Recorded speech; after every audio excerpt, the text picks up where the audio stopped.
बच्चों, आप लोगों का स्वागत है मेरे इस चैनल पर। मैं हूं सौरभ पांडे। आज हम आप लोगों को पढ़ाएंगे धारावाही चालक पर चुंबकीय बल की दिशा। सबसे पहले हम आपको पढ़ाएंगे फ्लेमिंग के बाएं हाथ का नियम।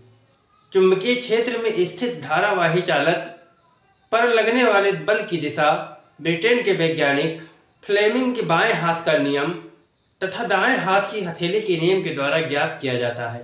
तो सबसे पहले हम लोग देखेंगे फ्लेमिंग के बाएं हाथ का नियम। यदि हम अपना अंगूठा और उसके पास वाली दोनों उंगलियों को इस प्रकार फैलाएं कि तीनों परस्पर लंबवत हों। ठीक, ये आप लोग देख रहे हैं कि ये इसके बीच में 90 डिग्री बन रहा है और यहाँ भी 90 डिग्री बना रहा है। अब इन तीनों उंगलियों को हमने लंबवत फैलाया। ठीक, तो इसमें कौन चीज किसका दिशा होगा, ये चीज हमें पता करने के लिए सबसे सिंपल सा तरीका आपको बताते हैं। आप लोग जानते होंगे कि हमारा एक बैंक है SBI, ठीक, स्टेट बैंक ऑफ इंडिया। तो हम यहाँ पर यस की जगह पर यफ कर देंगे फ्लेमिंग के बाएं हाथ के नियम में। ठीक, और आगे का वैसे लिख देंगे FBI। तो सबसे पहले हमारा अंगूठा है। ठीक, तो अंगूठे यफ मतलब, तो सबसे पहले हमारा अंगूठा है। तो F means force, B means चुंबकीय क्षेत्र की दिशा और आई माने विद्युत धारा की दिशा। तो सबसे पहले हमारा अंगूठे में होता है फोर्स और हमारा जो तर्जनी उंगली है, ठीक, इसे तर्जनी उंगली कहते हैं। तर्जनी उंगली में होता है चुंबकीय क्षेत्र की दिशा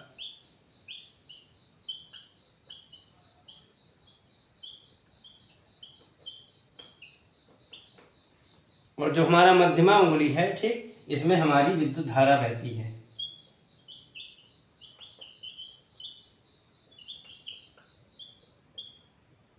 इसके एग्जाम्पल्स हैं अमीटर, लाउड स्पीकर और विद्युत मोटर। ठीक, सबसे पहले अंगूठे में बहता है।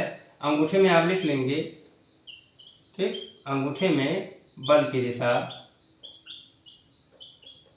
बल की दिशा, यही तीन दिशा हमारे फ्लेमिंग के बाएं हाथ के नियम से हमें पता चलता है। सबसे पहले बल की दिशा, फिर चुंबकीय क्षेत्र की दिशा, फिर विद्युत धारा की दिशा। बल की दिशा, चुंबकीय क्षेत्र की दिशा, धारा की दिशा। अब इसी को हम यहाँ पर धारा की दिशा बोल देंगे, यहाँ चुंबकीय क्षेत्र की दिशा कॉमन होगी और यहाँ पर हम बोलेंगे बल की दिशा। ठीक, ये हमारा दाएं हाथ के हथेली का नियम में होगा।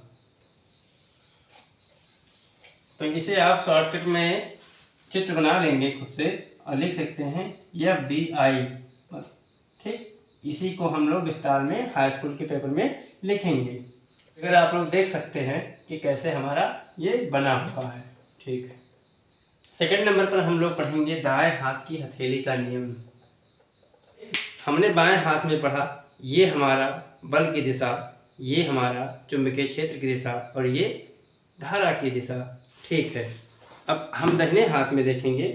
ठीक, ये हमारा हो जाएगा धारा की दिशा, ये चुंबकीय क्षेत्र की दिशा और ये हमारा बल की दिशा। ठीक है, बस यही तीन बातें इसमें बदल देनी है। जहाँ बल था हमारा वहाँ पर हमने धारा कर दिया है और जहाँ चुंबकीय क्षेत्र था वहाँ चुंबकीय क्षेत्र मौजूद है और जहाँ पर हमारा धारा था वहाँ पर हमने बल कर दिया है। ठीक, दाहिने हाथ पे। तो इसमें लिख सकते हैं आप शॉर्टकट में IBF। आई सबसे पहले अंगूठे पे धारा की दिशा, धारा, फिर हमारा तर्जनी उंगली आता है। ठीक, तो तर्जनी पर हम लोग चुंबकीय क्षेत्र की दिशा, तर्जनी उंगली हमारा चुंबकीय क्षेत्र की दिशा प्रदर्शित करता है और हमारा मध्यमा उंगली बल की दिशा प्रदर्शित करता है। ठीक है, आप लोग फिगर देख सकते हैं। तो बच्चों, अगर आपको वीडियो पसंद आया हो, हमने बहुत शॉर्टकट तरीके में आपको बताने की कोशिश किया है। आप लोग प्लीज़ वीडियो को लाइक कीजिएगा और शेयर ज़रूर कीजिएगा, जिससे हमारे चैनल को ग्रो मिल सके। धन्यवाद।